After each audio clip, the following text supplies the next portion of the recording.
बराड़ साहब जी, अभी हाल ही में Punjab and Haryana high court ने एक जो हरियाणा सिख प्रबंधक कमेटी को लेकर एक जो अहम फैसला दिया है, उस फैसले को लेकर आप क्या कहेंगे? माननीय Punjab and Haryana high court ने हरियाणा गुरुद्वारा मैनेजमेंट कमेटी के चुनाव के लिए एक नया फैसला दिया है। आज से पहले 1.5 महीना तक एक फार्म भरवाने की प्रोसेस चला था। वोट बनाने के लिए प्रत्येक सिख का वोट बनना था और सभी लोगों ने लोगों ने अपने फार्म भर के दिए थे सरकार को। लेकिन हाई कोर्ट ने उन भरे हुए फार्मों को लगभग रद्द करके एक नया फार्म देने का ऐलान किया है। भी नया फार्म आए, उसमें ये क्लॉज मेंशन हो कि जो आदमी साहिब श्री गुरु ग्रंथ साहब को अपना गुरु मानता होगा, सिर्फ उसी का वोट बनना चाहिए। ये फैसला बिल्कुल सही है, हम इसका विरोध नहीं करते हैं। हम एक रिक्वेस्ट और माननीय हाई कोर्ट से करते हैं, उनको सुमोटो एक एक्शन लेना चाहिए, उनको सुमोटो काम करना चाहिए। गुरुद्वारों से जो लोग जुड़े हैं, ये बिल्कुल सही है, उस प्रत्येक आदमी का वोट सिर्फ उसी का बने जो साहिब श्री गुरु ग्रंथ साहब को अपना गुरु मानता हो। लेकिन जो आदमी गुरु ग्रंथ साहब को गुरु मानता है और गुरुद्वारे से जुड़ा है, उस प्रत्येक आदमी का वोट बनना चाहिए। इस बात पे भी एक हाई कोर्ट को एक डायरेक्शन जारी करनी चाहिए, क्योंकि पहले जो वोट बने थे उसमें सिर्फ उन लोगों के वोट बने थे जो सावंत स्वरूप थे, जिनके केस और दाढ़ी थे। लेकिन वो लोग गुरुद्वारों से ऐसे बहुत सारे लोग हैं जिनके केस दाढ़ी नहीं है, लेकिन वो गुरुद्वारों से गुरुद्वारा कमेटियों से जुड़े हुए हैं, हर रोज डेली गुरुद्वारे जाते हैं। ये वोट बनाने के लिए हाई कोर्ट को एक ऐसी डायरेक्शन देनी चाहिए कि जो लोग गुरुद्वारे जाते हैं, वहां की गुरुद्वारा की लोकल गुरुद्वारा, जैसे कि किसी गांव का गुरुद्वारा है या किसी मोहल्ले का गुरुद्वारा है, उस गुरुद्वारे का पाठी और उस गुरुद्वारा कमेटी का जो मैनेजमेंट है, वो उससे लिखवा के लेके दे। जो कोई भी आदमी वोट बना सकता है कि ये दिल्ली गुरुद्वारे से जुड़ा हुआ है, इसका गुरुद्वारे से संबंध है।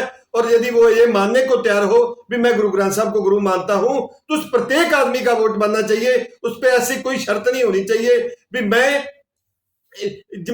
आपके केस दाढ़ी है या नहीं है। बराड़ साहब, अभी आपने कहा कि जो माननीय हाईकोर्ट ने ये जो फैसला दिया है और आपने ये बात की बनावट दी, तो मैं आपसे ये पूछना चाहूंगा कि ये माननीय हाईकोर्ट ने सुओ मोटो एक्शन लिया है या किसी ने इसमें कोई रिट फाइल की है जिसको लेकर ये माननीय अदालत ने ये फैसला दिया है? इसमें एक रिट फाइल हुई थी, उस रिट के माध्यम से माननीय हाईकोर्ट ने ये फैसला दिया है। तो इसमें मैं आपसे ये पूछना चाहूंगा, जिस प्रकार वो जो भी व्यक्ति होगा जिसने रिट फाइल की थी, क्या आप भी अपनी मांग को लेकर Punjab and Haryana high court का दरवाजा खटखटाएंगे या रिट ऐसी डालेंगे जो अभी मांग आप इस प्रेस के माध्यम से कर रहे हैं? ऐसे तो माननीय हाई कोर्ट है, चीफ जस्टिस साहब है, वो सो मोटो एक्शन ले सकते हैं। ये पब्लिक हित का मामला है। यदि मैं जाऊं तो मुझे कम से कम कोई वहां एक एडवोकेट हायर करना पड़ेगा, उसकी लाखों रुपए फीस होती है, वो मुझे पे करनी पड़ेगी उसके लिए। यदि इस प्रोसेस में न डाल के मतलब पब्लिक हित में किया जाए तो ऐसा करना चाहिए। वोट और एक गुरुद्वारा जो मैनेजमेंट कमेटी है, वो दो अलग प्रोसेस है।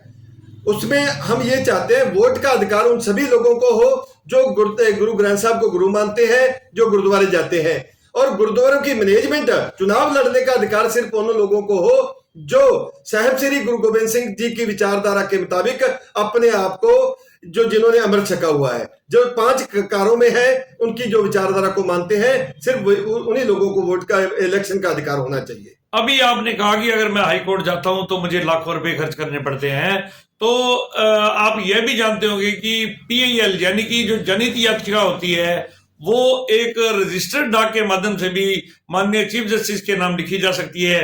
तो क्या आप ऐसा कुछ भी करेंगे या ऐसे ही अपनी बातों को हवा ही रखेंगे? नहीं, बिल्कुल। मैं माननीय चीफ जस्टिस को भी लिखूंगा और मैं सुप्रीम कोर्ट को भी लिखूंगा ये सारा। और जो हमारा हरियाणा का इलेक्शन की कमीशन है गुरुद्वारों का, जो स्पेशल इलेक्शन कमीशन, उसको भी लिखूंगा और मुख्यमंत्री हरियाणा को भी लिखूंगा ये, और माननीय राष्ट्रपति महोदय को भी लिखूंगा। ये बिल्कुल लिखूंगा भी उन सभी लोगों का वोट बनना चाहिए जो साहिब श्री गुरु ग्रंथ साहब में विश्वास करते हैं और जो गुरुद्वारे से रेगुलर जुड़े हुए हैं। तो चुनाव को लेकर एक चुनाव आयोग की भी कहीं जिम्मेवारी बनती है, तो इस मामले में आप चुनाव आयोग की जिम्मेवारियों को लेकर क्या कहना चाहेंगे?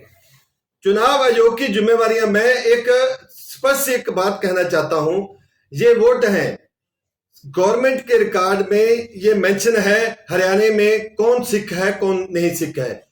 पहले क्या हुआ था, चुनाव आयोग ने एक फॉर्म भेज दिया सभी के पास, भाई आप अपनी मर्जी से फॉर्म भर के दो, ऐसा नहीं होना चाहिए। मैं उसकी जिम्मेवारियों की बात कर रहा हूं बराड़ साहब, मैं उनकी जो कार्यशैली जो उन्होंने अडॉप्ट किया उसके बारे में नहीं पूछ रहा, मैं उनकी एक जिम्मेवारी पूछ रहा हूं, और वो किस जिम्मेवारी से भागा है, चुनाव आयोग या वो अपनी जिम्मेवारी पर खरा उतरा है? इस पे आप क्या कहना चाहिए? वो काम कर रहे हैं, जब सुप्रीम कोर्ट ने एक डायरेक्शन दी है, उसके बाद हाई कोर्ट ने ये डायरेक्शन दे दी, और वो तो अकॉर्डिंग टू द लॉ चलना, उन्होंने तो जो सरकार ने कानून बना दिया उसके हिसाब से इलेक्शन की। तो ऐसी कहीं किसी को क्या जरूरत आन पड़ी कि Punjab and Haryana high court का दरवाजा खटखटाना? मतलब आपने भी कहा भी मैं पंजाब हरियाणा हाई कोर्ट की जो राह देखूंगा, इसका मतलब कहीं ना कहीं आप चुनाव आयोग की कार्यशैली पर कहीं ना कहीं आपका प्रश्न चिन्ह है। मेरा सवाल इस पर है। अलग अलग थ्योरियां हैं।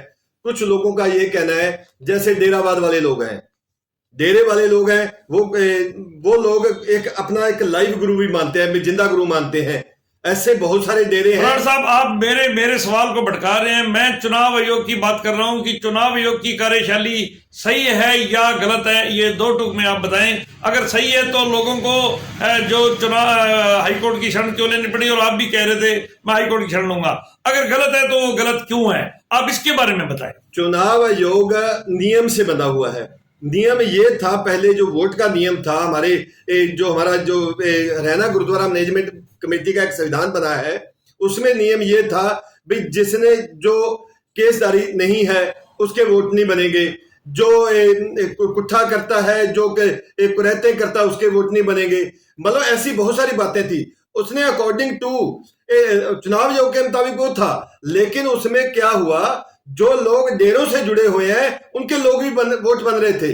तो मैं इसको कंक्लूड करूंगा कि अब आखिर अब आपकी क्या मांग है, थोड़े शब्दों में हमारे दर्शकों को बताएं। बिल्कुल, हमारी ये मांग है, उस प्रत्येक आदमी का वोट बनना चाहिए जिसने सरकारी रिकॉर्ड में अपने आप को सिख लिखा हुआ है, और सरकार अपनी जिम्मेवारी से वोट बनाए, ना कि लोगों से कहे ये। लेकिन उससे ये एफिडेविट मांगे, जो एफिडेविट देने को तैयार हो, जिसने अपने आप को सिख मेंशन किया है, उस प्रत्येक आदमी का वोट बने, और उस प्रत्येक आदमी का वोट बने जो वोट बनाना चाहता है, जो गुरुद्वारे से जुड़ा हुआ है, और जिसकी रिकमेंडेशन गुरुद्वारे का पाठी और गुरुद्वारे की मैनेजमेंट कमेटी करे, उस प्रत्येक आदमी का वोट बनना चाहिए। अगर ऐसा नहीं होता तो आपकी अगली रणनीति क्या रहेगी? और अगली रणनीति, मैं इसके लिए हाई कोर्ट, सुप्रीम कोर्ट, उन सभी को लिखूंगा और चुनाव आयोग को भी लिखूंगा। धन्यवाद। Thank you.